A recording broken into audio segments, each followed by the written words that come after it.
An old man and a boy are climbing a mountain. It's the third day of walking. They've left the servants at the bottom with the donkey. That's the first strange thing. The boy is carrying the firewood on his own back. That's the second. The old man carries the knife and the fire. Between the two of them, they have everything you need for a sacrifice. Wood, flame, blade, altar stones waiting at the top. Everything except the one thing you'd actually sacrifice. The boy has noticed. Of course he's noticed. He's not stupid. And he's been on plenty of these trips before. Somewhere on the climb he says it, in the flat, careful voice children use when they suspect the answer might be terrible. "Father, the fire and the wood are here, but where is the lamb?" And the old man says the only sentence he has left. "God himself will provide the lamb, my son." And they walk on. Together, the text says it twice, as if the narrator can hardly bear it either. The two of them went on together. Hold that scene, don't resolve it yet. We're coming back up this mountain before the end. And I promise you we won't hurry past what happens at the top. But to understand what those two are doing up there at all, to understand why the family we're going to spend this entire series with begins with him, we have to go back about 25 years, to a voice and a suitcase. Quick word on where you've landed, if you've just arrived. This series walks through the genealogy at the very start of Matthew's Gospel, the list of names most people skip, one guest at a time. Here it is, the whole guest list on one page. Matthew lays it out in 3 runs of 14. Abraham down to David, a family becoming a nation. David down to the exile in Babylon, a nation losing everything. And the exile down to a child, born in a stable, to a family nobody would have chosen. 40-odd names, kings, and men whose entire biography is that they had a son. 4 women who by every convention of the time had no business appearing on a Jewish family record at all. A widow who played a prostitute, an actual prostitute, a foreigner from an enemy nation, and a woman the text refuses to name, calling her only the wife of Uriah. And then a 5th woman at the very end, who changes what the whole list is for. We're going to work along that road from left to right, one guest at a time. 22 episodes. And it starts here, in the top left corner, with the old man under the stars. Keep this picture somewhere in your head. It comes back at the end of every episode, so you always know how far along the road we've walked. And there are 3 threads I'll be pulling on in every single episode. Grace, who gets let in and on what terms. Power, who has it and what it costs the people underneath it. And providence, the hidden hand, which in this book almost never announces itself. This is episode 1, Abraham, the father of everyone, who lied about his wife twice. Here's how the thing begins. Genesis chapter 12. A man called Abram, the extra syllable comes later, with the upgrade, is living in Haran, in what's now southeastern Turkey. He's comfortably off, settled, 75 years old, with flocks, servants, a household, and a wife named Sarai. He is, in every sense that mattered in his world, done, established. The ancient Near Eastern equivalent of a man with a paid-off mortgage and strong opinions about his garden. And God speaks to him. No burning bush, no thunder, no credentials offered whatsoever. Just leave. Leave your country, your people, your father's household, and go to the land I will show you. Note the itinerary. Not go to Canaan, take the coastal road. Second wadi on the left. The land I will show you. Destination to be confirmed. It is, practically speaking, an insane proposition. And I say that with reverence. But let's be honest about what's on the table. A voice tells a 75-year-old man to liquidate his entire settled life and start walking. Direction forthcoming, but attached to the instruction is a promise, and the promise is enormous. Comically, cosmically out of proportion to the man receiving it. I will make you into a great nation. I will bless you. I will make your name great. All peoples on earth will be blessed through you. And later, God takes him outside on a clear desert night. And if you've ever seen a truly dark sky, you'll know this is not a small visual aid. And says, count the stars if you can. So shall your offspring be. Descendants like stars. Nations blessed through him. One small administrative wrinkle. Abram and Sarai have no children, none, and Sarai is past the age where that changes. The promise isn't merely generous. On the available evidence, it is biologically impossible. God opens this relationship by writing a check that nature cannot cash. And Abram, this is the astonishing verse, the one the whole New Testament keeps coming back to, believed the Lord, and he credited it to him as righteousness. He packed, he went. 75 years old, no map, no proof, no heir. Walking towards a pronoun, the land I will show you. If the story ended there, it would be a clean tale about a man of granite faith. And this would be a much shorter and much less interesting series. It does not end there, because almost immediately, the very next paragraph in fact, which is one of the Bible's most bracing habits, the man of granite faith arrives in Egypt, fleeing a famine, and takes stock of his situation like an actuary. Sarai, we're told, is strikingly beautiful. Pharaoh's court collects strikingly beautiful women, and husbands of strikingly beautiful women have been known to meet accidents. And so Abram turns to his wife and delivers one of the great low moments in the history of marriage. Say you are my sister, so that I will be treated well for your sake, and my life will be spared because of you. Let the mechanics of that sentence sink in. My life will be spared. You, meanwhile, will be taken into Pharaoh's harem. And the plan works exactly as designed, which is the worst part of it. Sarai is taken into the palace, and Abram, the text is unsparing here, does well out of it. Sheep, cattle, donkeys, servants, camels. The father of faith, pimping out the promise and turning a profit. It takes divine intervention, plagues on Pharaoh's household, to blow the scheme open. Whereupon Pharaoh, a pagan king, delivers the moral lecture. What have you done to me? Why didn't you tell me she was your wife?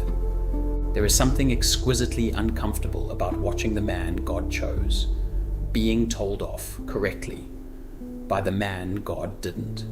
Now, you might file that under early wobble lesson learned. You might, except that he does it again. Genesis 20, years later, decades into the covenant. Different king, a man called Abimelek. Same 3 words. She is my sister. Same scheme, same wife, same abject unraveling, same pagan king asking, in effect, what is wrong with you? Twice, he does it twice. The man carrying the promise that all nations will be blessed through his family, twice hands his wife to a foreign court to save his own skin. And both times, the promise has to be rescued from its own custodian, by outsiders. Keep that pattern in your pocket. It is not the last time in this series that God's plan will need protecting from God's people. And it is very much not the last time the rescuing gets done by someone outside the family. The years pass. The promise doesn't. That's the quiet agony of Abraham's story that the famous scenes tend to obscure. The waiting. A decade goes by in the space between 2 chapters. Abraham is in his mid-80s. Sarah is in her mid-70s. The stars come out every night, uncounted, faintly mocking. And so Sarah proposes the shortcut. And Abraham, who argues with God about the fate of entire cities, who haggles over Sodom like a man at a market stall, offers not one word of resistance here. Sarah has an Egyptian slave, Hagar. In the custom of the time, a child born to Hagar could be counted as Sarah's. It was legal. It was conventional. Everyone did it. And it is, when you slow down and actually look at it, appalling. Hagar is given no say that the text records. She is a slave, handed from mistress to master as a solution to their theological impatience. She conceives. The household curdles. And Sarah, humiliated by her own planned success, treats her so harshly that Hagar, pregnant and alone, flees into the desert to die rather than stay. Abraham's contribution to this crisis, in full: do with her whatever you think best. The father of the faithful, washing his hands. 2 things happen next, and both of them matter enormously for the rest of the series. The first, God goes after Hagar, finds her by a spring in the wilderness, speaks to her, makes promises to a runaway Egyptian slave girl, about her son. And Hagar gives God a name. She is the only person in the entire Old Testament to do so. El Roi, the God who sees me. File that away. In a story that is largely about who gets seen and who gets skipped, the first person to name God is a trafficked foreign slave, abandoned by the founding family.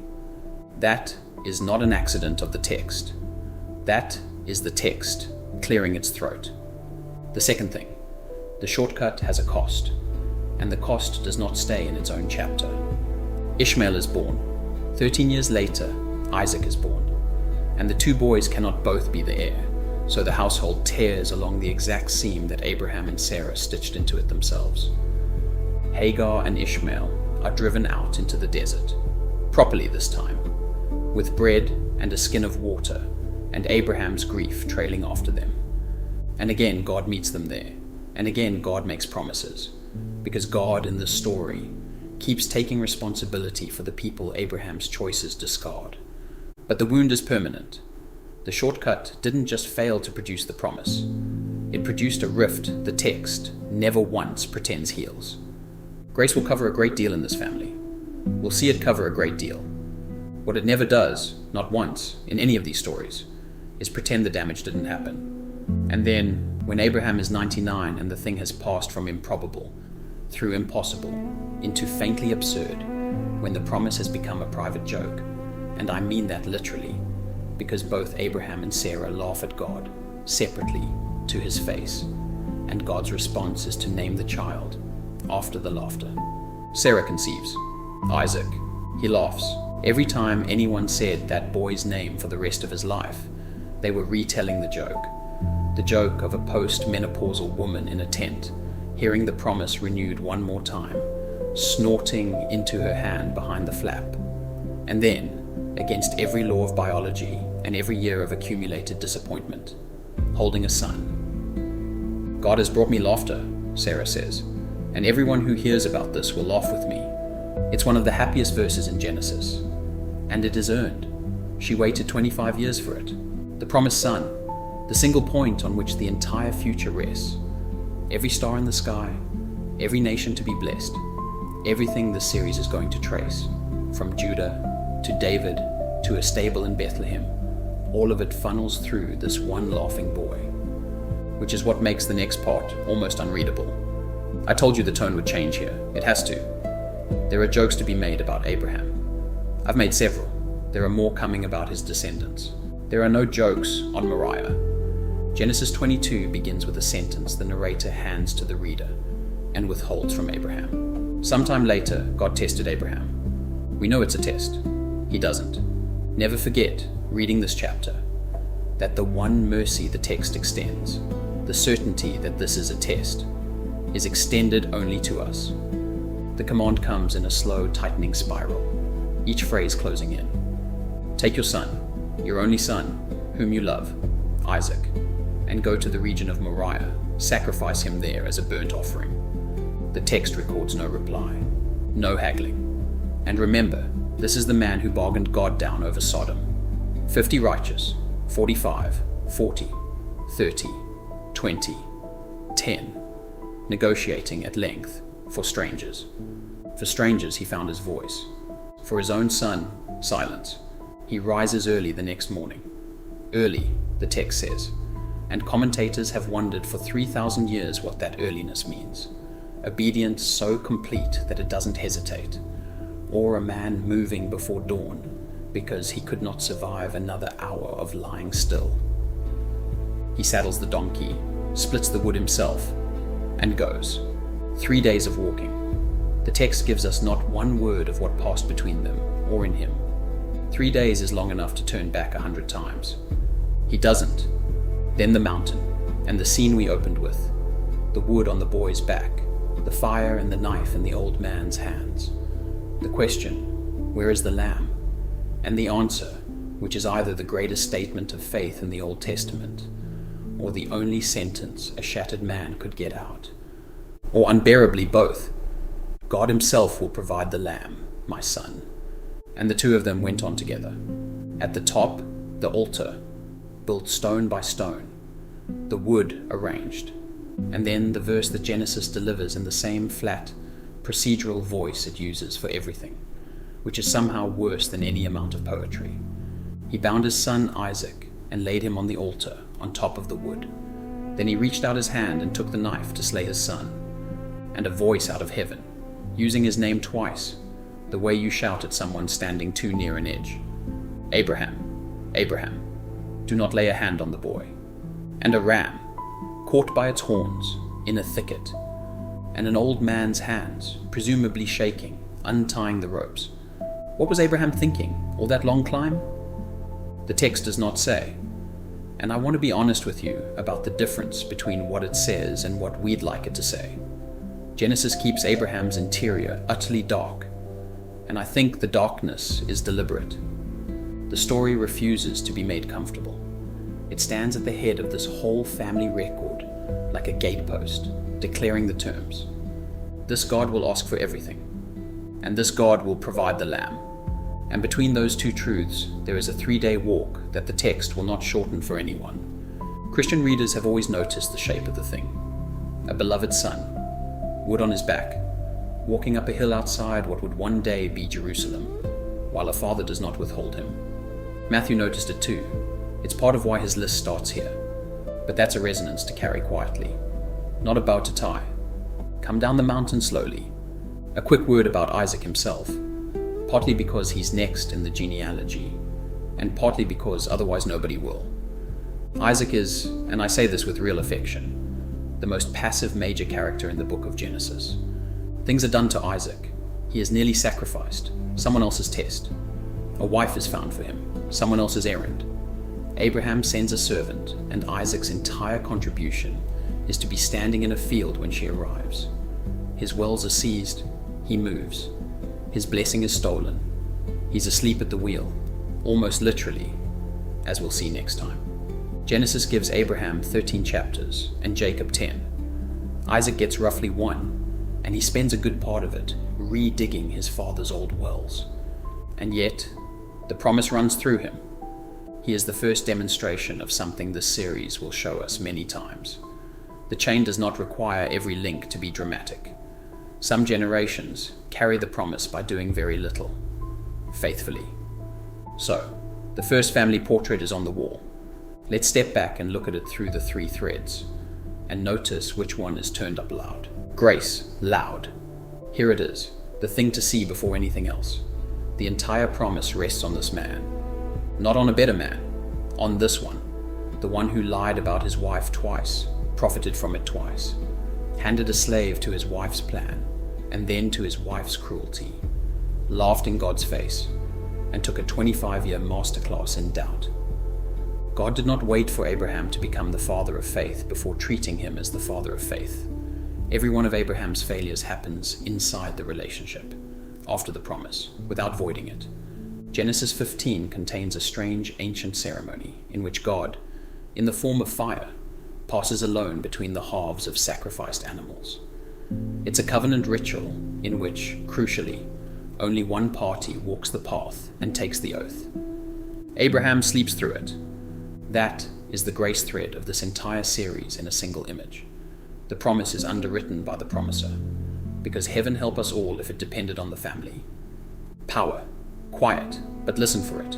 It's easy to think of Abraham as powerless, a wanderer, a tent dweller, small against empires. But inside his own tents, he was absolute. And the story quietly shows us what that absoluteness cost the people underneath him. Sarai handed to 2 harems. Hagar handed to a bed, then to abuse, then to the desert. Do with her whatever you think best.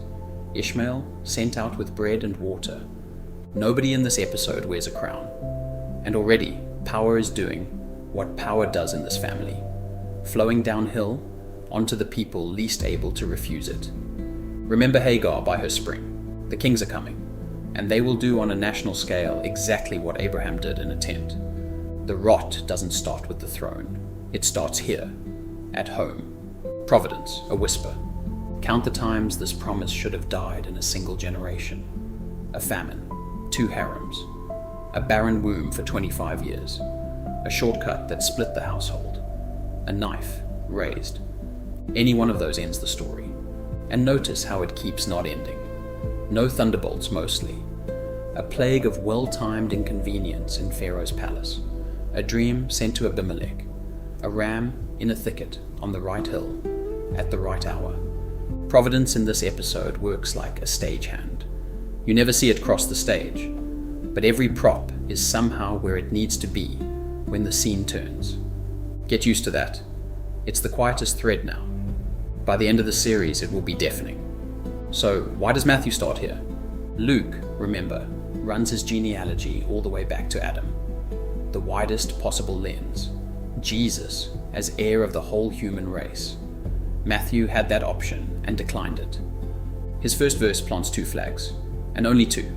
Son of David, son of Abraham. Kingship, we'll get there.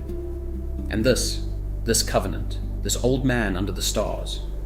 Because to Matthew's first readers, Jewish readers, son of Abraham wasn't ancestry trivia. It was the whole national story in 3 words. Abraham was where the promise entered the world. And not just the promise of a nation, but that strange, dangling clause that Israel carried for 2,000 years, like a check nobody quite knew how to cash. All peoples on earth will be blessed through you. All peoples, the foreigners, the outsiders, the Egypts and Jerichos and Moabs of the world. Somehow, through this one family, blessing was supposed to reach them. Matthew opens his gospel by picking that check up off the table. His genealogy will smuggle in a Canaanite, a Jerichoite, and a Moabite before we even reach the kings. His gospel will end with a command to go to all nations. Starting with Abraham is Matthew's way of saying, this was always the plan. From the very first sentence, the guest list was always going to get out of hand.